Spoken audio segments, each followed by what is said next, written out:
Welcome to the Business of Design podcast. I'm Cheryl Horn, Director of Operations for Business of Design. A lot has changed at Business of Design since this episode originally aired. For the latest information and rates on events and membership at Business of Design, head to businessofdesign.com. Enjoy the show. Hey everybody, welcome to the Business of Design podcast with Kimberly Selden. This is episode 139.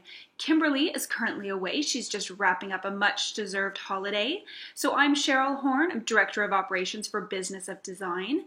Today we're actually going to throw it back to one of our most popular episodes. This one originally aired as episode 15, but it's still one of our most popular, and it covers scope creep. In this episode, Kimberly's going to be talking to those who work on a flat fee basis and have experienced the monster of scope creep. Although the vast majority of freelancers consider scope creep to be a negative, there is another side to the story, and it happens to be something that Kimberly loves. In this episode, Kimberly's going to look at how to protect yourself from the negative aspects of scope creep and starting to embrace it when you work on a flat fee project. So listen in. I'm going to lead today's conversation off with a comment that's very Canadian, and that is this. My business coach once said to me, a flat fee project without scope creep is like a hockey game without body contact. And if you're a hockey fan, you understand that that just doesn't happen. In fact, you can expect during every game that someone's going to shove someone or push someone and the whole thing is going to erupt.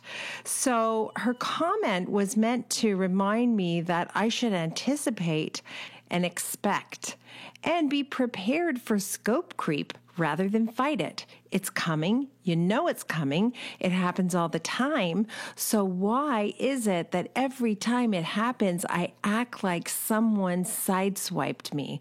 That was her question. And you know what? When she put it that way, I realized I didn't have a good answer for it. So I knew then and there that there had to be a solution I could live with in terms of scope creep. And I had to have a new way of looking at it, a new way of dealing with it, and a new way of even hold on a minute, embracing it, feeling good about it. So that's what we're going to talk about in this episode. Why I love scope creep. I do. I love scope creep. Welcome to the Business of Design podcast with Kimberly Selden. Business of Design is the coaching community for independent designers like you. We know it takes more than hard work and talent to successfully run a professional design firm. There are proven business strategies that can solve your immediate challenges and transform your life. Don't try to do this alone. Join today and you'll have access to more than 100 video courses, participate in monthly coaching calls, and find unlimited support within our exclusive members-only Facebook group. Unlike traditional coaching, BOD is a fast track to immediate results for independent interior designers, decorators, architects, stagers, and landscapers just like you. Monthly membership is only $79. What are you waiting for? We all know design matters. At Business of Design, we think designers matter too. This episode of your favorite podcast, Business of Design, is brought to you by our friends at BuildLane. BuildLane is an amazing app that allows you, the hardworking interior design professional, to produce quality custom furniture from the comfort of your own office. It sounds easy because it is easy. Yes, you may have heard me speak about BuildLane before. It has been an amazing experience to work with them, so we were really happy when they decided to return as an exclusive sponsor of Business of Design podcast. There are a number of reasons I love working with BuildLane, including the fact that the lead times are short, they remind me to pay attention to the details, and they produce quality custom furniture my clients will love while still allowing me to be profitable. That's important to me in my business, and I know it's important to you as well. Right now, you can get yourself a free account at BuildLane, and you'll be immediately eligible to take $250 off your first purchase. Not bad. What are you waiting for? Go to businessofdesign.com and click on the BuildLane ad, or go directly to buildlane.com/BOD. You'll be glad you did. And thank you, BuildLane, for your continued support of Business of Design and the important work we do here, and for servicing this incredible community of hardworking professional interior designers. Before we jump into the show, I just want to remind you that Business of Design Conference is coming up January 25th and 26th at Las Vegas Market. We'll be doing 2 full days of intense learning, and of course we'll be wrapping up on the Sunday night with a cocktail party hosted by our friends at Build Lane. If you're thinking about joining us, head to businessofdesign.com. We do have the itinerary for the 2 days available to you. Registration is open, tickets are $13.95, and space is limited, so sign up today. And now, back to the show. If you've ever worked on a flat fee basis, then you probably have experienced the monster that is scope creep. Most freelancers think of scope creep as being something negative, and I do want to suggest in this episode that there's another side to the story, a very positive side, in fact. So I want to look at the most common view of scope creep first and how that single thing can devastate your profits, rob you of peace of mind, and really make you question everything you think you know about the industry. If you're new to the industry or you haven't heard that term before, scope creep is a general term that refers to unanticipated, often very innocent sounding requests to perform work that is not already in your contract. In other words, work that wasn't already agreed to and therefore you provided a fee for. If scope creep is left unchecked, of course, tasks grow and grow, and the project size grows. And that isn't a problem except for how we behave when that happens. So I want to make sure everybody's really clear that the only problem with scope creep is a problem with us and how we're handling it. And the other thing I want to emphasize is that scope creep can occur when a project is not properly defined. You haven't taken the time to thoroughly build a scope of work and then price out that scope of work. But hold on to your hats a minute, because scope creep can also occur when a project is properly defined. In other words, you're kind of damned if you do and damned if you don't. So it's going to happen. It's going to happen to you. Take it from me, take it from thousands of listeners who work in the industry. It's going to happen, so I want you to get prepared for it. Before I launch into the meat of this episode, I do want to say thank you so much to Kravet Fabric Inc. Kravet has been an incredible support to me throughout my career, first as a supplier of the quality fabrics that I long to provide my clients with, and I appreciate that, and I've been using them since 1991. More recently, they jumped on board to sponsor the podcast, and that is pretty much my experience of working with Kravet in any way. They are always the first supplier to put their hands up and say, how can we help you? How can we help you succeed in your industry? And I can't thank them enough for that. Of course, over the years, I've watched this family-run business grow and expand its line of offerings, which I'm so happy about. So now not only do I rely on them for great fabrics, but I also go to them for wallpaper. They have curated Kravet furniture. Some of the items are very quick ship, and I love that. And their carpets are spectacular now, so I use them for that as well. In fact, they really do make my life easier because it's one-stop shopping for most of my clients. They have such a variety of fabrics. I almost always find exactly what I'm looking for. If you are not in the habit of sourcing from Kravet Fabric, I can't recommend them enough. You will get the red carpet treatment, and they understand how hard your job is and that your job is to satisfy clients, and they will bend over backwards to help you do that. So thank you so much for sponsoring our podcast. We really appreciate it. And I hope it's an amazing year for the Kravet family and all its employees. Now, you remember I said that scope creep can happen if you don't properly define the project, but it can also happen if you do properly define the project. And what do I mean by that? Well, it's obvious. If you haven't been thorough at the beginning of the relationship and defined exactly the scope of work and put some very serious boundaries around it, then scope creep can erode your profits. and it can multiply the amount of tasks you have to do to satisfy your client.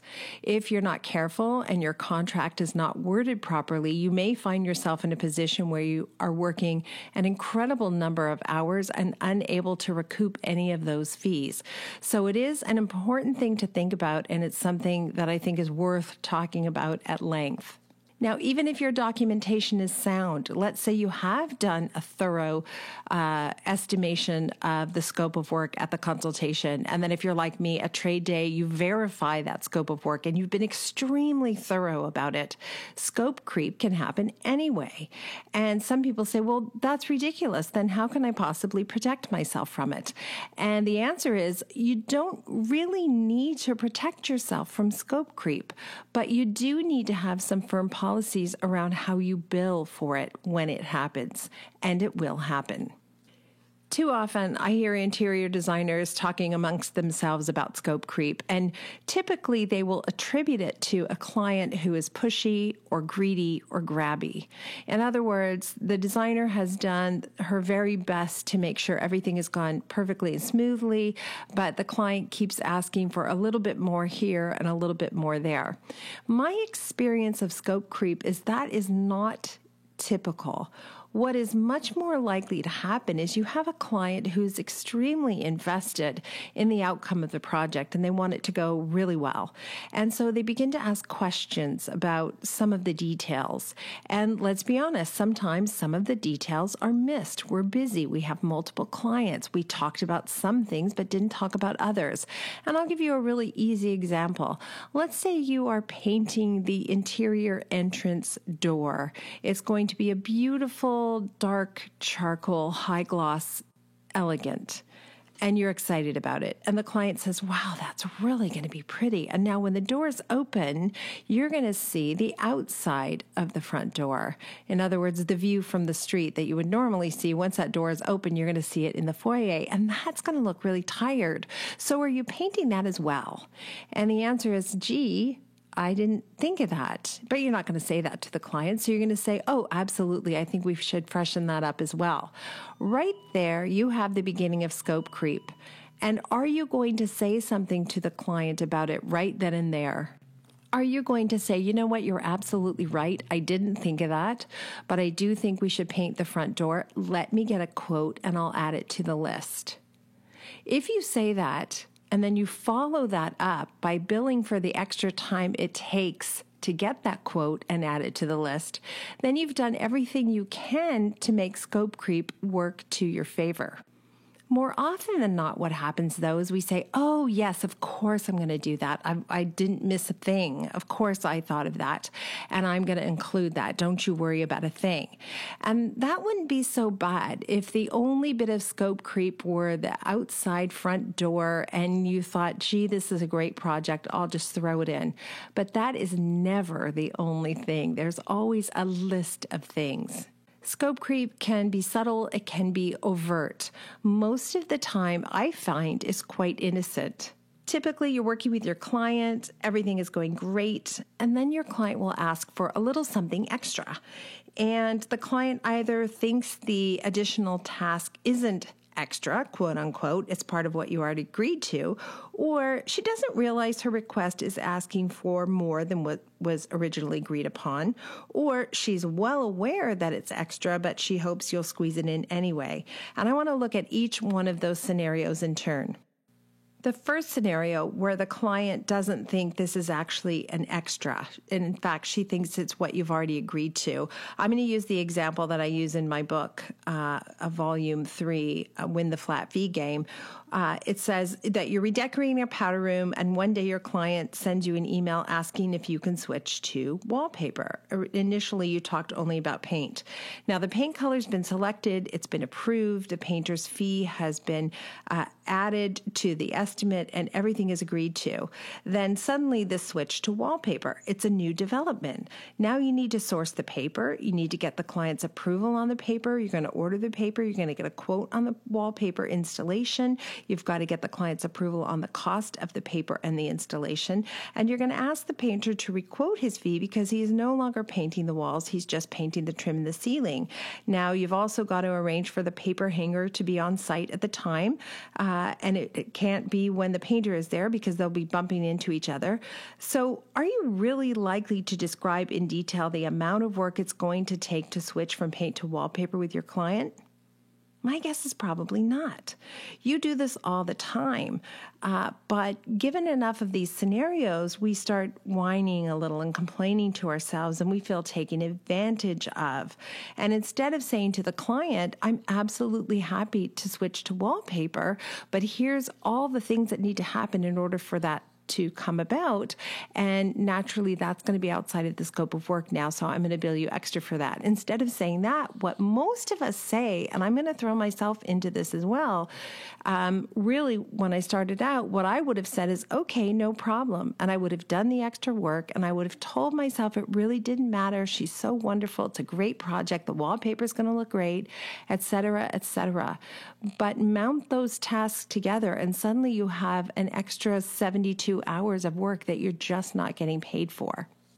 In the second scenario, the client doesn't realize her request is asking for more than what was originally agreed upon. So again, you're designing a new foyer for your client. You've selected some gorgeous new wainscoting, gorgeous crown molding, a layered lighting scheme, decorative finishes on the wall and ceiling, new furniture.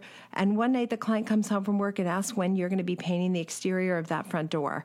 And you mutter something about never having discussed that before, to which your client replies, really? Don't you think it's going to look weird to have the interior of the front door looking fresh and new and then the outside of the same door looking tired? I just assumed you would have thought of that. Now, if you're like me, you can admit to never having thought of it in the first place, but that's going to feel pretty uncomfortable. Or you can do what most of us would do, and you're going to say, no problem. You'll pick a color for the front door, and you'll ask the painter to add this to his to-do list. And it's really such a small thing, given the size of the project. You want to make the client happy, and there you have it, scope creep. In the last example I cited, the client is well aware she is asking for an extra, but she's kind of hoping you're going to squeeze it in anyway. You're so nice. You've been so accommodating. So she's going to ask. So let's say you've been hired to decorate a family room for your new clients. And one day you're on the job site with your electrician and he's installing a new light fixture and it looks great. In fact, it looks so darn good. It makes the fixtures in the adjacent hallway look tired and look dated. And your client who's at home casually asks if you would mind replacing the light fixtures in the hallway so they look as nice as the one in the adjacent family room. Of course you don't mind. You're nice. You're not going to really take a lot of time to do this. So what you say, if you're anything like I used to be, is no problem. And in fact, it does make perfect sense to replace the hall fixture since it may end up in one of your photographs anyway. So there you have it again, scope creep. None of these three scenarios is inherently bad, nor is the client at fault. The only problem is our reluctance to bill for the extra tasks. So it's actually our own inaction that turns these situations into negative experiences. If the project expands and you're not charging for the extra tasks, your fees shrink. And who is to blame? It's not the client. If you're thinking, oh, that's the darn client. No, it's you. It's us. It's never the client's fault. We run the business. We make the rules. The boss makes the rules. You're the boss. You got to make good rules that protect you. If scope creep is limited to one extra task, big deal. Who cares?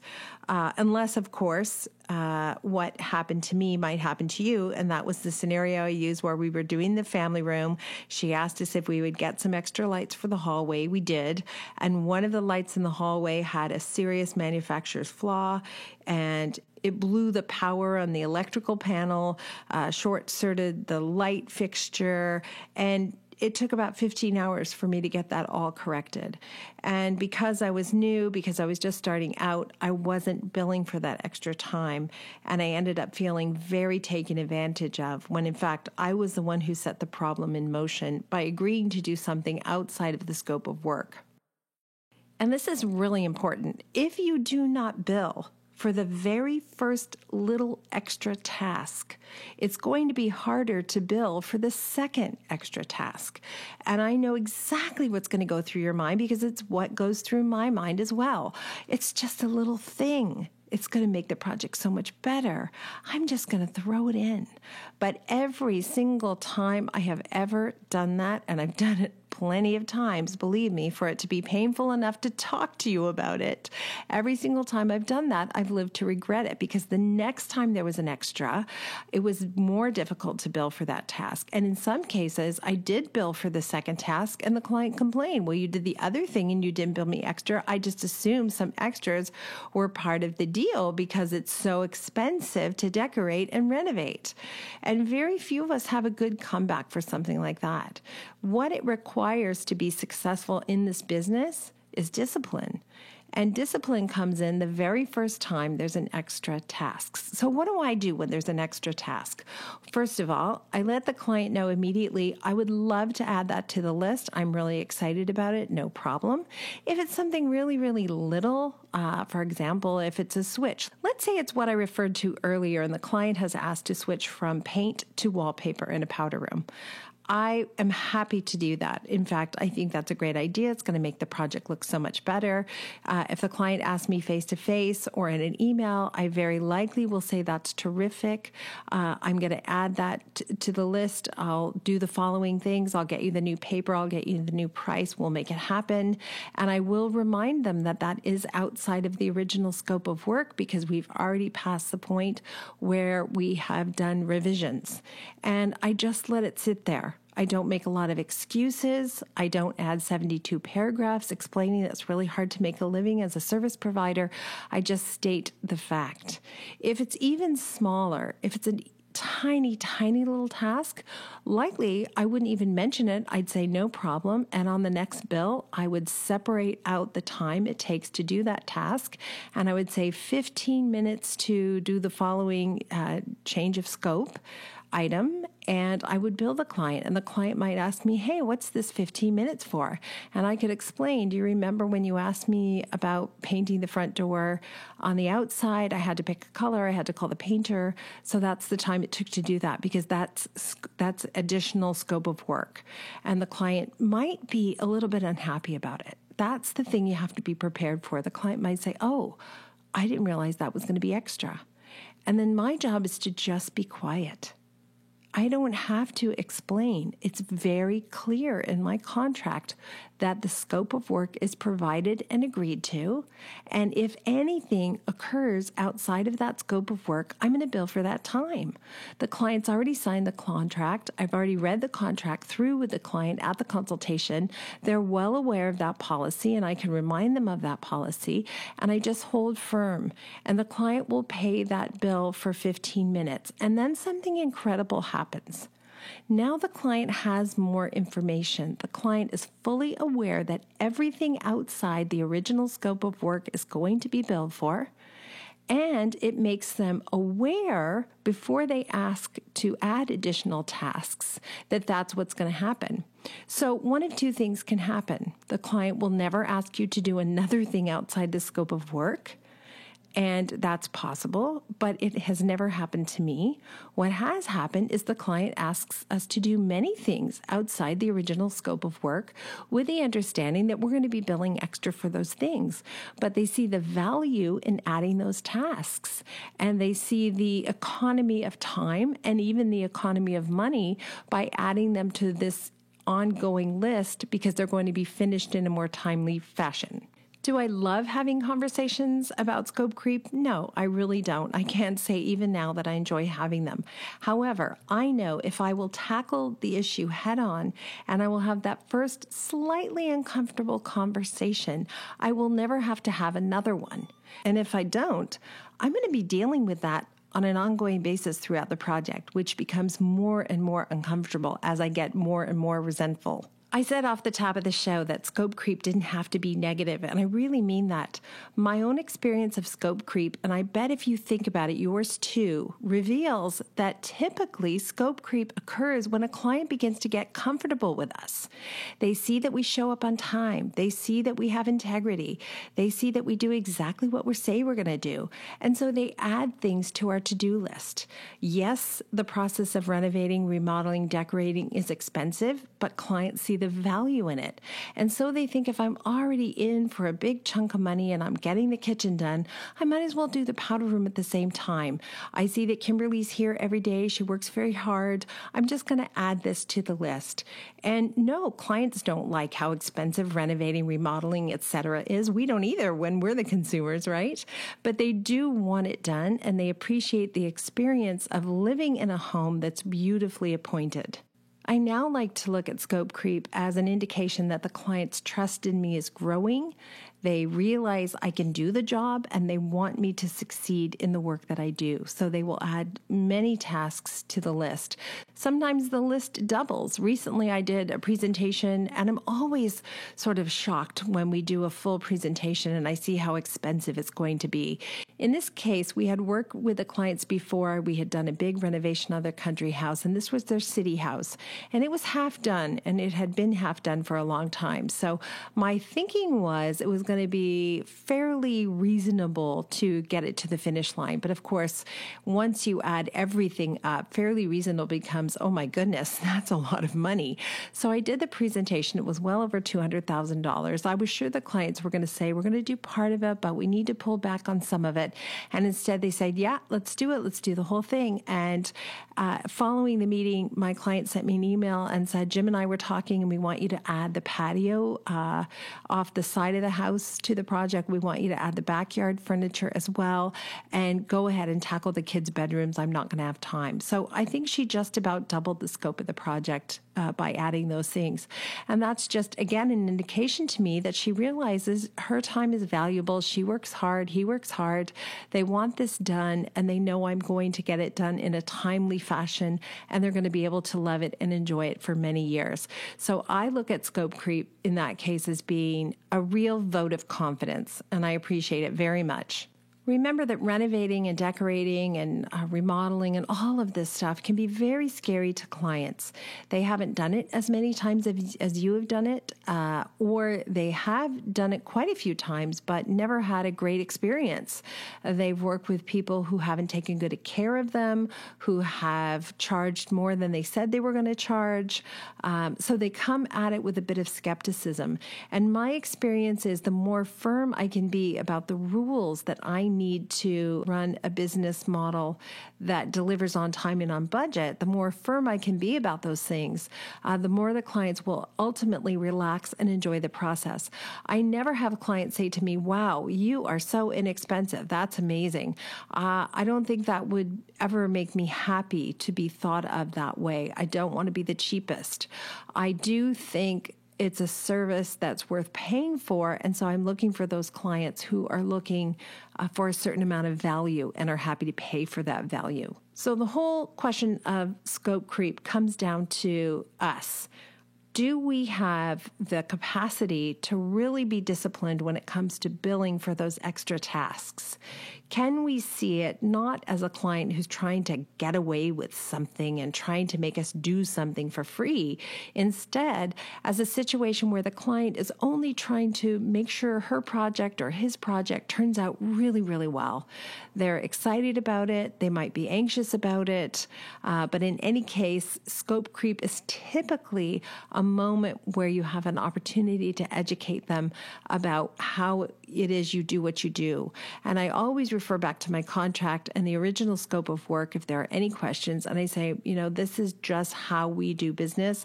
And I do have to keep a cap on the number of extras we do. And I don't think I've ever had a situation, in fact, where a client asked me to do extra and I billed them for it. And that was it. They never asked me to do another extra thing. But I liken it to that moment, and many of you will relate to this, where a client sends you an email and you send a thoughtful, thorough response back, and then you bill that client for 15 minutes for correspondence by email. And the client says, I didn't think you were going to bill me for emails. And you say, well, absolutely. We talked about the project. Everything in that email makes me liable to you, makes me responsible for what's going to happen down the project line. So that time is extremely valuable, and that's a meeting between the two of us. So of course I'm going to bill for that. And I have had the experience where clients will then really limit the amount of emails they send, which is great. I'm fine with that. And I've also had the experience more often where clients continue to send me emails and they realize that those are pertinent, relevant facts that I must have at my fingertips. So it's well worth the money. Many years ago, I figured out that every single problem I have with work, particularly when it comes to money, is a result of me having fear around stating my needs and then having the discipline to stick to what the rules are. So I hope it's helpful to you to know that you're not alone. You're not the first designer who's ever thought, gosh, I'm a little bit afraid to talk about this with clients. I certainly feel that way. And it's funny, I mentioned the clients that I did the presentation recently was over $200,000. As I was heading out the door that morning, I said to my husband, oh my gosh, it came to over $200,000. I can't believe it. I think they're going to freak. And my husband says, you know what, you're so funny. I've been watching you do this for 25 years. You say this every single time you go off to a presentation. And you know what? He's right. It's true. 100% of the time when I go to the presentation, I think it's more money than the client wants to spend, and I'm a little anxious about the reaction. And 100% of the time, the clients have said to me, wow, that's more than I thought. And since I've been using the 15 steps the last 15 years or so, 100% of the time, the clients have said, let's do it. You know what? They're not messing around. Let's go ahead and let's do it. So have a very firm policy around scope creep. I recommend very strongly that you pick up the book, Win the Flat Fee Game. That's volume 3. It's very clear how I outline the scope of work, how I include it as part of the contract, what happens in the event that scope creep occurs, and it does occur, and that's okay. That's not a problem. We get so many great ideas and suggestions from you listeners about podcasts you'd like, topics you want to explore, and even guests you think would be terrific. Please keep them coming in, and do us a favor if you can subscribe to us through iTunes or through SoundCloud or through Google Play. It means a lot to us. It helps us get sponsors, which are really important to keep the podcast running, and it helps us provide more valuable content so we can all grow in the industry as a whole. When one of us succeeds, we all succeed. Pay it forward. Make sure you're reaching out to those on the road behind you. Give them an encouraging pep talk. Share your systems. Share your advice. We can educate the consumer so that they are smarter and wiser and know that there's value in hiring all of us.